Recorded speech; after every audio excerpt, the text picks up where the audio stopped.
السلام علیکم ورحمۃ اللہ، کیسے ہیں آپ سب لوگ؟ سیرت النبوی صلی اللہ علیہ وسلم، جس میں ہم لوگ غزوہ احد پہ پہنچ چکے تھے کہ کس طرح پہلے سارے معاملات ہوئے مدینہ میں، اور اب فائنلی ہجرت کا تیسرا سال ہے، اور یہ جو ساری چیزیں ہیں وہ غزوہ احد کی طرف جاتی ہوئی نظر کے آ رہی ہیں، جا رہی ہیں۔ تو اب ہم نے دیکھا تھا کہ کس طرح مکہ والے جو ہیں وہ 3,000 کا لشکر لے کر باہر آ چکے تھے مدینہ کے، اور نبی علیہ السلام جو ہیں وہ مشورہ کر رہے تھے کہ اب ہمیں کیا کرنا چاہیے۔ بینگ اے لیڈر، انہوں نے صرف ایک فیصلہ نہیں سنایا، وہ اللہ کے نبی تھے اس ٹائم، کہتے تھے کہ ایسے کریں گے ایسے کریں گے، لیکن انہوں نے کہا کہ نہیں، یہ دکھاتی ہے یہ والی چیزیں کہ پیور وہ ایک انسانی ہمارے لیے ہی جیسے ٹریننگ کا سامان وہ چھوڑ کر گئے ہیں ہر چیز میں۔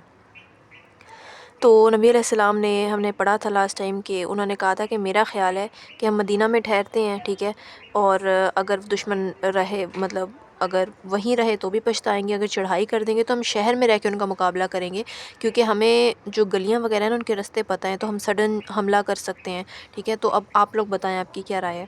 تو جتنے بھی بڑے اور سمجھدار لوگ تھے سب نے آپ صلی اللہ علیہ وسلم کی رائے سے اتفاق کیا، خوش ہو کر ان کو خیر مقدم کیا۔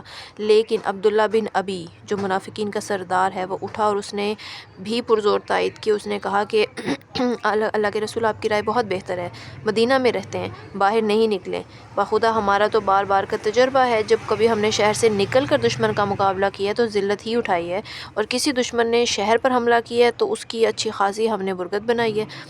تو اللہ کے رسول نہیں، انہیں وہیں پڑا رہنے دیجیے، ٹھیک ہے، وہیں پڑے رہے تو بھی پچھتائیں گے، گھسے تو ہم مطلب گلیوں میں سے گھیرا گھیرا کر کر کے ان کو ماریں گے، اور ہماری عورتیں بچے وہ چھتوں سے ان پہ پتھر برسا دیں گی۔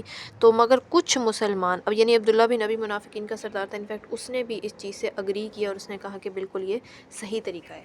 لیکن اب یہاں پہ کچھ ایسے مسلمان تھے جو بعد میں اسلام لائے تھے، وہ بدر میں بھی شریک نہیں ہوئے تھے، اب نیت ان کی بھی اچھی تھی۔ جب انہوں نے دیکھا نا، ان کو حسرت تھی کہ کاش ہم بھی بدر میں شریک ہوتے، کیونکہ بدر کی جنگ بہت امپورٹنٹ جنگ تھی۔ تو ان میں سے کچھ جوان ایسے بھی تھے جو بدر میں شریک ہوئے تھے، اور انہوں نے اپنی آنکھوں سے حیرت ناک فتح کا منظر بھی دیکھا تھا۔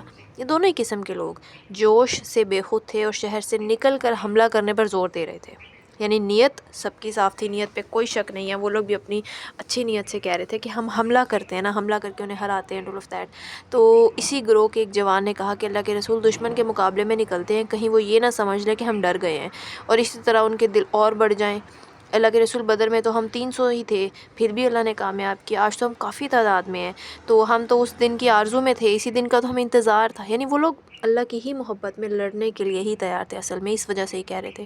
تو دوسرے نے کہا، دوسرے بھی ایک نوجوان نے کہا کہ اللہ کے رسول صلی اللہ علیہ وسلم، دشمن ہماری عزت میں گھس آئے ہیں، ہمارے کھیتوں کو رون ڈالا ہے، اب آخر جنگ کا کون سا وقت آئے گا، ہم کرتے ہیں، ہم چلتے ہیں۔ پھر ایک شخص ہیں خطیمہ، انہوں نے کہا کہ بدر میں شریک ہونے سے محروم رہا ہوں میں، حالانکہ میری شدید تمنا تھی، میرا لڑکا شریک ہوا تھا، اس کو شہادت نصیب ہوئی، کل رات میں نے اسے خواب میں دیکھا اور وہ کہہ رہا تھا کہ ابا آپ بھی چلے آئیے، جنت میں ہمارا ساتھ رہے گا۔ سبحان اللہ، رب نے جو وعدہ کیا تھا میں نے اسے سچا پایا ہے۔ تو حضرت حمزہ نے کہا کہ اللہ کے رسول، اس ذات کی قسم جس نے آپ پر قرآن اتارا، میں تو کھانا ہی نہیں کھاؤں گا جب تک باہر نکل کر دشمنوں سے مقابلہ نہیں کروں۔ تو غرض نئے مسلمان جوش سے بھرپور تھے، مقابلے کے لیے بےتاب تھے، بدری جانباز بھی ان کی تائید میں تھے، تمنا ہر ایک کی یہی تھی کہ اسلام کی راہ میں وہ جان دے دیں سارے، مگر اسلام پر آنچ نہ آئے، ہر ایک چاہتا تھا اس کا رب اس سے خوش ہو جائے، اب وہ مطلب اپنے قرب میں جگہ دے دے، رب کی محبت میں ہر کوئی اپنے حساب سے باتیں کر رہا تھا۔ تو اب کوئی چارہ نہیں تھا، آپ نے اکثریت کی بات مان لی اور اعلان فرمایا کہ باہر نکل کر دشمن کا مقابلہ کریں گے۔ پھر آپ صلی اللہ علیہ وسلم نے جمعہ کی نماز ادا کی، خطبہ میں لوگوں کو جہاد پر ابھارا، خطبہ بہت جاندار تھا، تاثیر والا تھا۔ تو آپ صلی اللہ علیہ وسلم نے فرمایا کہ لوگوں یاد رکھو، اگر تم نے صبر سے کام لیا تو میدان تمہارے ہی ہاتھ ہے۔ اب ایز اف نبی علیہ السلام اوبیسلی ان کو تائید کر رہے ہیں، کیونکہ ہمیں پتہ ہے کہ غزوہ احد ایک ایسا غزوہ تھا، وہاں پہ واقعی صبر جو ہے وہ بہت چاہیے تھا، کیونکہ معاملات کافی بگڑ گئے تھے اس غزوہ میں۔ تو بہرحال نبی علیہ السلام نے صبر کی تلقین کی ان کو۔ پھر عصر کے بعد آپ صلی اللہ علیہ وسلم گھر میں تشریف لائے، حضرت ابوبکر، حضرت عمر وہ بھی ساتھ تھے، ان دونوں نے آپ صلی اللہ علیہ وسلم کو ذرا پہنائی، سر پر خود رکھی، سر پر خود رکھا، اور پھر آپ صلی اللہ علیہ وسلم نے گلے سے تلوار لٹکا لی، اب آپ تیار تھے۔ ادھر باہر کچھ لوگ بے حد خوش تھے کہ اب شہر سے باہر مقابلہ ہوگا، لیکن کچھ اس بات پہ ناخوش بھی تھے، باہر نکلنے میں خطرہ تھا ان کو۔ تو نبی علیہ السلام تشریف لے گئے، ان میں آپس میں باتیں ہونے لگیں، جنہوں نے باہر جانے پر زور دیا تھا نا، تو ان میں سے سعد بن معاذ تھے اور حضرت اسید بن حضیر بھی تھے.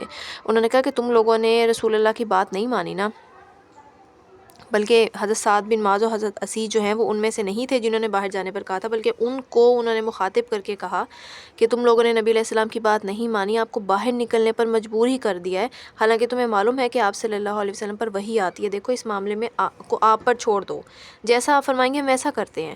اب یہ باتیں ہو رہی تھی کہ آپ ہتھیار زیبتن کر کے باہر آ گئے، تشریف لائے، انہوں نے باہر نکلنے پر زور دیا تھا. اب وہ شرمندہ ہو گئے، اب ظاہر ہے انہیں بھی ہوا، کیونکہ دیکھیں اللہ کی محبت میں چاہ رہے تھے وہ سارا کچھ، وہ بھی اللہ کی محبت میں جان دینا چاہتے تھے، دوسرے بھی تلقین کر رہے تھے.